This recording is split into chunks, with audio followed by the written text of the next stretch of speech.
Hello guys, আসসালামু আলাইকুম। আমি শীষ মাহমুদ। আমি আজকে আপনাদের সাথে গোপালগঞ্জ এর যে ঘটনা, এটা নিয়ে আমার ক্ষুদ্র গবেষণা থেকে কিছু বলার চেষ্টা করব। এই ঘটনাটা খুবই অপ্রীতিকর। কারণ আপনারা সবাই জানেন এই সন্ত্রাসী কর্মকাণ্ড ফলে আবারও প্রমাণ করল যে আওয়ামী লীগ এখনো সতেজ আছে। তারা আবার যেকোনো সময় কামব্যাক করবে। কামব্যাক করে এই দেশের মানুষের উপরে অত্যাচার নির্যাতন চালাবে। এই ঘটনা এটারই প্রমাণ করে। আজকে গোপালগঞ্জে এরকম হয়েছে। কয়দিন পরে আস্তে, আস্তে অন্য জেলায় হবে, শরীয়তপুরে হবে, মাদারীপুরে হবে। আওয়ামী লীগের ঘাঁটি যে এলাকাগুলো, সে এলাকাগুলো আস্তে, আস্তে এভাবে নেতাকর্মীরা সক্রিয় হবে। আজকে হয়তো এই দল সে দলের সাথে মিশে আছে। ২ দিন পরে তারা আবার সক্রিয় হবে। এই ঘটনা এটাই প্রমাণ করে। তো এই মাসটা অনেক ইম্পোর্টেন্ট। আপনারা সবাই জানেন জুলাই ২০২৪ শেখ হাসিনা পতনের আন্দোলন খুবই জোরালো ছিল। এই সময় আবু সাঈদ বুক চিতিয়ে শহীদ হয়েছিল। তারপরেই এই আন্দোলন তীব্রতা লাভ করে এবং আস্তে, আস্তে ৫ই আগস্ট শেখ হাসিনা পলাতে বাধ্য হয়। ১ বছর হতে না হতেই আবার কিন্তু সেই আওয়ামী লীগ তার পুরাতন সন্ত্রাসী রূপে, ভয়ংকর রূপে ফিরে এসেছে। এটাই আমাদের অস্তিত্ব রক্ষার ক্ষেত্রে বড় প্রশ্ন। কারণ আমরা সবাই জানি আওয়ামী লীগ কোনো সাধারণ রাজনৈতিক দল না। সে ভারতের মদদপুষ্ট, ভারতের লালিত-পালিত একটা সন্ত্রাসী সংগঠন। যে বাংলাদেশের সম্পদ বিদেশে পাচার করেছে, ভারতে পাচার করেছে, পৃথিবীর সব দেশে পাচার করেছে। বাংলাদেশের রিজার্ভ পাচার করেছে। বাংলাদেশের কৃষক, শ্রমিক, মেহনতি মানুষের টাকা সে লুটপাট করে এই বাংলাদেশটাকে ভারতের অঙ্গরাজ্য বানানোর চেষ্টা করেছে। এই বাংলাদেশকে ধ্বংস করার প্ল্যানই ছিল ভারতের। ভারত চাই বাংলাদেশটাকে তার অঙ্গরাজ্য করার। অঙ্গরাজ্য করার ক্ষেত্রে ১ম এর অর্থনীতি দুর্বল করতে হবে। এদেশের মানুষের সংস্কৃতিকে দুর্বল করতে হবে। এদেশের মানুষের চিন্তা চেতনাকে দুর্বল করতে হবে। সব দিক থেকে যখন এদেশের মানুষ পিছিয়ে যাবে, তখনই সে ভারতের অঙ্গরাজ্য হবে।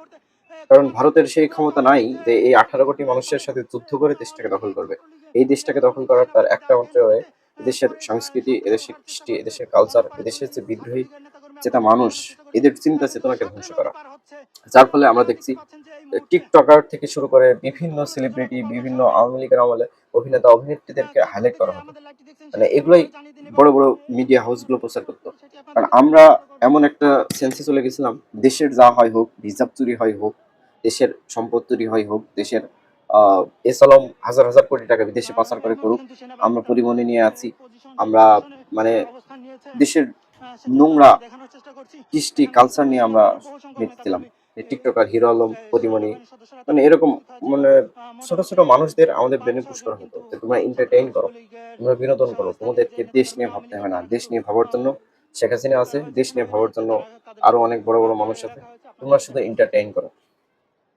তো আমাদের এই কালচার থেকে বের হয়ে আসতে হবে। আমাদেরকে সচেতন হতে হবে। আমাদেরকে এসব নোংরা বিনোদন, এই চিত্র চিত্রনায়িকা এবং তারা যেগুলো আছে পরিমণি সহ হাবিজাবি এগুলা মানে এদের ব্যাকগ্রাউন্ড আপনারা সবাই জানেন। এরা একটা প্রস্টিটিউটের থেকে কম না।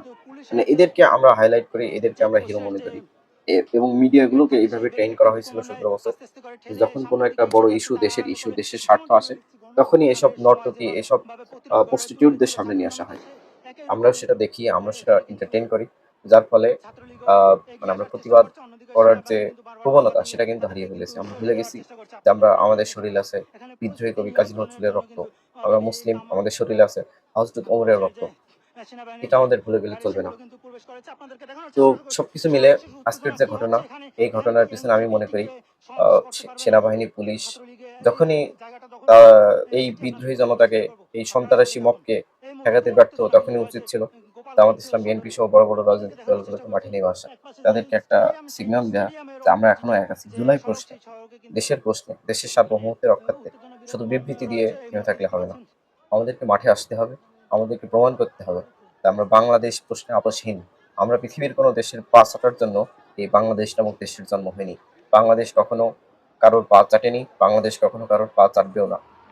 বাংলাদেশ বলছি আমি এই কারণেই, বাংলাদেশের জনগণ পৃথিবীর কোনো দেশের পা কখনো চাটেনি, চাটবেও না। বাংলাদেশের শাসকরা পা চেটেছে।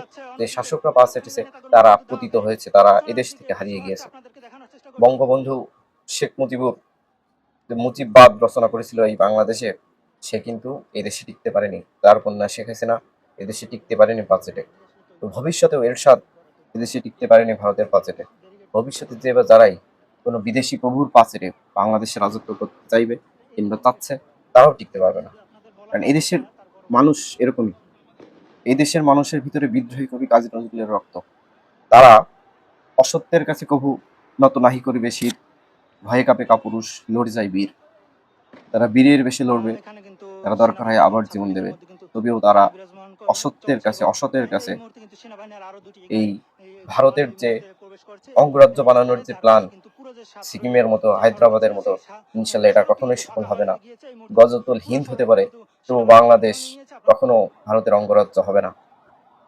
যে বা যে রাজনৈতিক দলই হোক, যেভাবেই হোক, তারা কখনোই ভারতের সাথে কোনো কুচক্রি প্ল্যানে জড়াবে না। এটাই এদেশের জনগণের চাওয়া, প্রত্যাশা। আমরা আশা করি যে এই সোনার বাংলাদেশ আবার একটা সুন্দর নেতৃত্ব পাবে এবং এদেশের মানুষ জীবন বাজি রেখে রক্ত দিয়ে যে নতুন স্বাধীনতা নিয়ে এসেছে 2024-এ, সেটা অক্ষত থাকবে। এই ঐক্য, এই ইউনিটি আমাদের সবাইকে বজায় রাখতে হবে। এই ঐক্যের পক্ষে আমাদেরকে লড়তে হবে। এটাই আমাদের নতুন বাংলাদেশের চেতনা, এটাই আমাদের ধারণ করতে হবে। পৃথিবীর সমস্ত দেশের মানুষ তাদের দেশকে, তাদের ভাষাকে, তাদের কৃষ্টি কালচারকে শ্রদ্ধা করে, সম্মান করে। আমরাই শুধু বিভিন্ন কৃষ্টি কালচারকে ফলো করি কিংবা দেখি। এই প্রবণতা থেকে আমাদেরকে বের হয়ে আসতে হবে। আমাদেরকে আমার নিজস্ব সংস্কৃতি, নিজস্ব কৃষ্টি কালচার, নিজ ধর্মে আমাদেরকে আত্মবিশ্বাসী হতে হবে এবং আমাদের নিজস্ব সংস্কৃতি নিয়ে আমাদেরকে বেঁচে থাকতে হবে। এই ভারতীয় আগ্রাসন এখনো বিদ্যমান। এই আগ্রাসনের বিরুদ্ধে আমরা যদি সচেতন না হই, তবে একসময় এই ভারতীয় আগ্রাসন আবারও শেখ হাসিনার মতো কোনো স্বৈরাচার, কোনো ফ্যাসিস্ট এদেশে হয়তো জন্ম দিতে পারে। কারণ তাদের কার্যক্রম থেমে নেই, তারা বিভিন্নভাবে তাদের কার্যক্রম চালিয়ে যাচ্ছে। তখনই তারা পারবে না যখন আমরা আমাদের জ্ঞানকে, আমাদের সচেতনতা বোধকে বাস্তবে প্রয়োগ করতে পারবো। তখনই তারা বুঝতে পারবে না এই জাতি অদম্য জাতি, এই জাতিকে কোনোভাবেই প্রতিরোধ করা সম্ভব না। আজকের যে ঘটনা ঘটছে, এই ঘটনায় আইন শৃঙ্খলা বাহিনী, ডিসি সহ পুলিশের বিভিন্ন যানবাহন তারা পুড়িয়ে দিয়েছে। তার মানে তারা এখনো যথেষ্ট সক্রিয়, যথেষ্ট শক্তিশালী। আওয়ামী লীগ এমন একটা রাজনৈতিক দল, এর নেতাকর্মী সহ পুরো স্ট্রাকচারটা এরকম। এরা কখনোই বিএনপিকেও ভোট দিবে না, এরা কখনো জামাত ইসলামকে ভোট দিবে না। এরা মানে আওয়ামী লীগ ছাড়া, ভারতের দোসর ছাড়া, মানে এই গ্রুপটা কখনোই বাংলাদেশের পক্ষে কাজ করেনি, করবেও না। সো আমরা যারা ভাবছি যে আমাদের ভোট দিবে, তারা আমাদের দলকে সমর্থন করবে, সামনে নির্বাচনে আওয়ামী লীগের ভোট বড় একটা ব্যাংক হবে না। আওয়ামী লীগের যারা নেতৃস্থানীয় পর্যায়ে ছিল, নেতৃত্ব প্রদানকারী ব্যক্তি ছিল, তারা না ভোট দিবে সবাই। সাধারণ জনগণের ভোট এমনিতেই যে ভালো কাজ করবে সে পাবে। যারা কমিটিতে ছিল, যারা বঙ্গবন্ধুর আদর্শ মনে প্রাণে অন্ধের মতো মুজিববাদকে বিশ্বাস করে, মুজিববাদ মুর্দাবাদকে যারা বিশ্বাস করে, তারা কখনোই বিএনপি বলেন, জামাত বলেন, কিংবা অন্য কোনো রাজনৈতিক দল বলেন, যারা দেশের কথা বলে, তারা বাংলাদেশের কথা বলে, যারা ভারত বিরোধীর কথা বলে, ভারতের বিপক্ষে কথা বলে, তাদের কখনোই সমর্থন করবে না। তো আমাদেরকেই মুজিববাদ মুর্দাবাদের বিরুদ্ধে লড়াই করতে হবে একতাবদ্ধ হয়ে। আজকের মতো সবাই ভালো থাকবেন।